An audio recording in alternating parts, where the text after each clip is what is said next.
Listen to this podcast now on the Red Apple Podcast Network. The Leadership Thread with Dr. Peggy Polonis. I'm Dr. Peggy Polonis. Join me on each episode where I unravel the story that shaped leaders, tracing the thread that led them where they are today. Because leadership isn't born in adulthood. And thank you once again for joining us on the Leadership Thread, education, ethics, and sustainability. Download all of Red Apple Media's podcasts right now through your favorite podcast platform. Listen, all you New Yorkers. Excuse me, taxi. Okay, man, we're looking around. This is the 77 WABC minicast. It's a great story right there. Portland Trailblazers superstar Deni Avdija makes it to the NBA All-Star Game. First time ever. Israeli-born. Israel makes it to an NBA All-Star Game. You know, we really should be here. There's no reason why a Jewish basketball player should be playing home games in Portland, Oregon. I can't imagine there's a huge Jewish population in Portland, Oregon. He should be in New York, but the truth is, New York has become the haven for Jewish hate, led by our jihad boy, Mayor Mamdani, who hates us, no matter what he says. He's a lying, thieving punk. He hates us.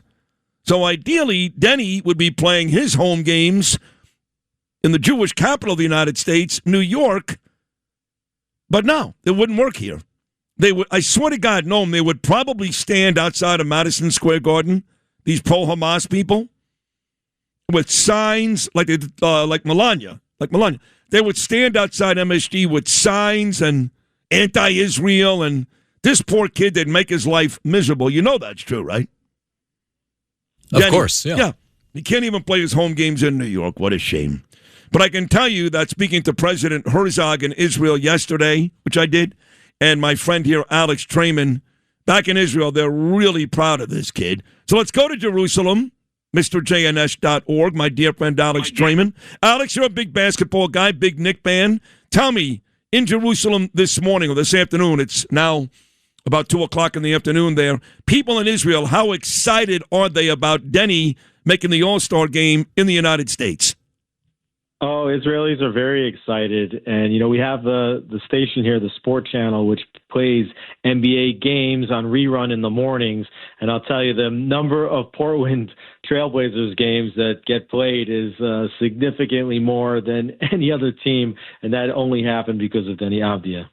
That is pretty cool. That's funny. You would think it would be Knick games or Laker games, but it is Deni in Portland. Two other stories I'm trying to gauge what they're talking about in Israel. Then we'll get to Gaza. This Nancy Guthrie story, her daughter Savannah Guthrie is a big star here in the States, and a lot of Israelis are New Yorkers, travel back and forth. They were New Yorkers. And Savannah Guthrie, a big star on Today's Show, which, of course, airs every morning live in New York City. Her mother was kidnapped in Tucson, Arizona 4 days ago. Huge story in the United States. Are you guys covering that in Israel? It's not a big story here. We're not really tracking so much. Okay, fair enough. A lot of serious issues on our agenda right now. Okay, so not that one. Now, what about the Super Bowl, though? Because, again, I've been to Israel during championship weekend the week before, 2 weeks before the Super Bowl, and I had to get up one day literally at 4 o'clock in the morning to watch the Chiefs play a football game. How big is the Super Bowl in Israel coming up on Sunday?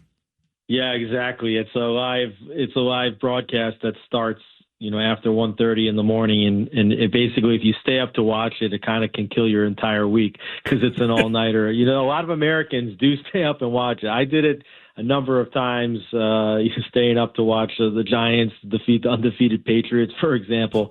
But this year, I just don't know if I can do it, and I don't know how many Israelis really stay up to watch it. But if you have the NFL package, you could watch it the next day, which is also cool. Got it.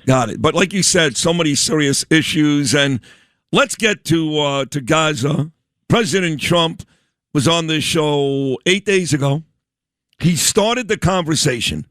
22-minute conversation. He started the conversation after I told him how much I loved him for 10 minutes. Unprovoked, he said, and Sid, I've got great news for you today, and that is the last hostage is out. He passed away. He was murdered. He was murdered, but now I believe this is the first time in 12 years there's not one hostage, dead or alive, in Gaza. What were the celebrations like last week when, in fact, the last hostage went home? Yeah, it was so important even to get the last remaining body held inside Gaza of Ron Gvili, who was murdered on October 7th. He killed 14 terrorists on October 7th before, succumbing to injuries that he sustained fighting off all those terrorists. And then his body was dragged into Gaza.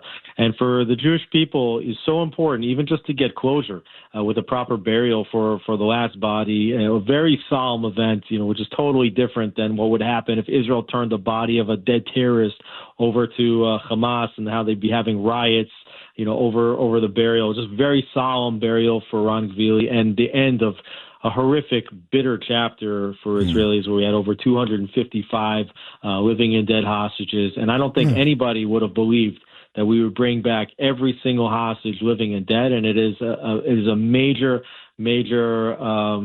achievement for the prime minister, who believed that could be done. And it could not have been done without the President of the United States, Donald Trump, who absolutely prioritized the return of every single last hostage, living and dead. So a major accomplishment for those two world leaders working together. There are still plenty of haters. I know Bibi would win an election today, and it's coming. He would win, but he still has a lot of resistance in Israel. Is it fair to say, whether you're in Haifa or Jerusalem or Tel Aviv, that maybe President Trump is the most popular man in Israel today? Well, certainly, I think that it's not just that he's the most popular man in Israel today, but I think that more Israelis like Donald Trump per capita than any other country in the whole world, for that matter. I think that Trump is like the most popular. The place where he is the most popular is in the state of Israel, and also the place where America is the most popular in the entire world is the state of Israel, which makes it so unbelievable that so many Americans think that Israel's not a great ally. Israel's the one country in the world that almost 100% of the population aligns with American values and wants to help America and values the alliance between the United States and America. And yet Israel's the most vilified country in the United States of America and around the world. Tucker Carlson says, he laughs, he does that really condescending giggle because most of the time he is the smartest man in the room, but he's such a douchebag. So he made the point a couple of months ago that Israel is not our best ally, that Qatar is. And, of course, he would say that because I guess Qatar paid for a whole bunch of his expenses. Allegedly, they bought him a house.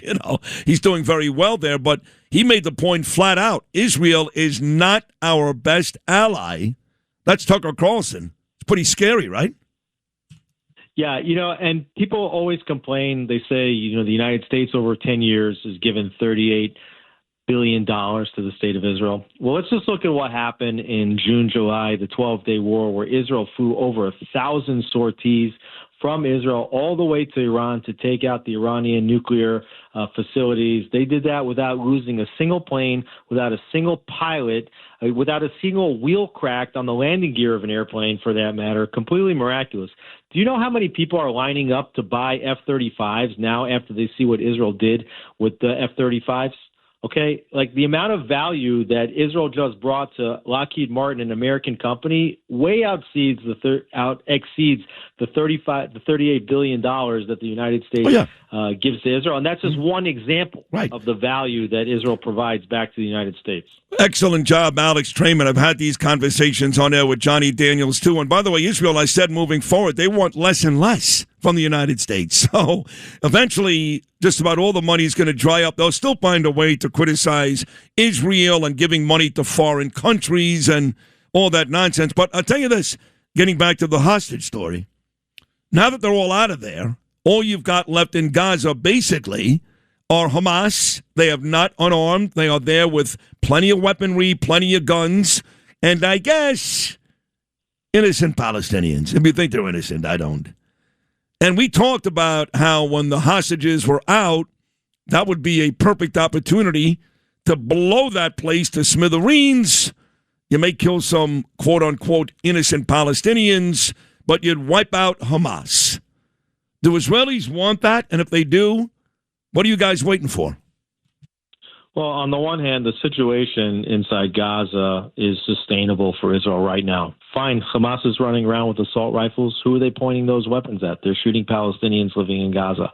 They're not really a major threat to the Israeli troops, let alone to the Israeli home front. So that situation, can stay the way and they can't get out. Right?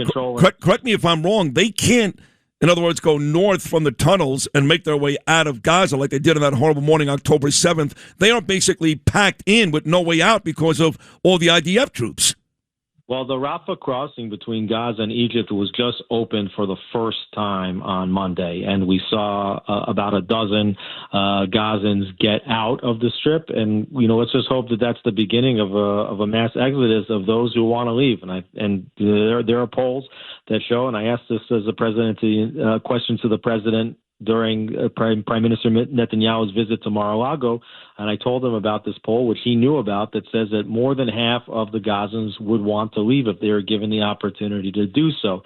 If you're thinking about changing schools, why wait? At Manhattan University, love those guys. You don't have to start over. With transfer-friendly pathways, your credits count, and you keep moving forward. From day one, you're part of Jasper Nation, preparing for the real world. And with New York City just a train away, opportunity is everywhere. Ready to move forward without missing a step? Visit manhattan.edu/transfer and enroll today. Manhattan University. Don't start over, move forward.